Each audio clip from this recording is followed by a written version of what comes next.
വേണ്ടേ? എപ്പോഴെങ്കിലും ഇരുന്നാൽ മതി. നിങ്ങൾ എല്ലാവരും ഓൾറെഡി സുന്ദരികളാണ്. കുറച്ചുകൂടെ സുന്ദരിയാവണമെങ്കിൽ എന്ത് ചെയ്യണം?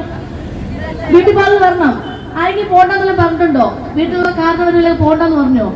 പറഞ്ഞില്ലല്ലേ? ഫുൾ സപ്പോർട്ട് അല്ലേ? ചേച്ചി ഡൈ ചെയ്യാറില്ലേ? ചേച്ചിയെ കണ്ടറിയാൻ ചേച്ചി ഡൈ ചെയ്യൂ ചെയ്യാറില്ലേ ചേച്ചി? സത്യം പറഞ്ഞോ, ഇപ്പൊ എല്ലാവരും ഡൈ ചെയ്യുന്നുണ്ട്. ഞാൻ കളർ ചെയ്യാറുണ്ട്.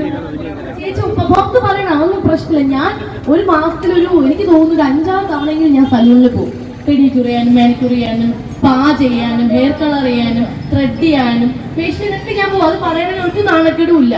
പോണം കേട്ടോ. നമ്മുടെ സൗന്ദര്യം എന്ന് പറഞ്ഞാൽ നമ്മൾ എപ്പോഴും നമ്മൾ വീട്ടിൽ ഈ പറയുന്ന പോലെ കടലമാവ്, പയർ പൊടി, താളി ഇതൊന്നും തേച്ചെന്നും പറഞ്ഞ് നമ്മുടെ സൗന്ദര്യം നിലനിൽക്കാൻ പോകുന്നില്ല. അതിനെന്ത് വേണം? ഇത്രയും കഷ്ടപ്പെട്ട് പോയി 50,000 1 ലക്ഷം ഒക്കെ പഠിക്കുന്ന എന്തിനായി സലൂൺ നടത്തുന്ന ആൾക്കാർ? അത് നമ്മുടെ നാട്ടിലുള്ള നമ്മുടെ ആൾക്കാരൊക്കെ സൗന്ദര്യം നിലനിർത്താൻ വേണ്ടി അവിടെയും കൂടെ അല്ലേ? അപ്പൊ പോണം, ഇടയ്ക്കൊക്കെ പോണ്ടേ? ആ, ത്രെഡ് ചെയ്യാറില്ലേ ചേച്ചി? ത്രെഡ് ചെയ്യാറില്ലേ? എന്താ ചെയ്യാത്തെ? ഹസ്ബൻഡ് ഇഷ്ടല്ലേ? ഇനി പോണം. ഇനി പോയേ പറ്റുള്ളൂ. എവിടെ പോണം? ദക്ഷയിൽ പോണം. ആ, ഫ്രീ ആയിട്ട് ചെയ്തില്ല കേട്ടോ.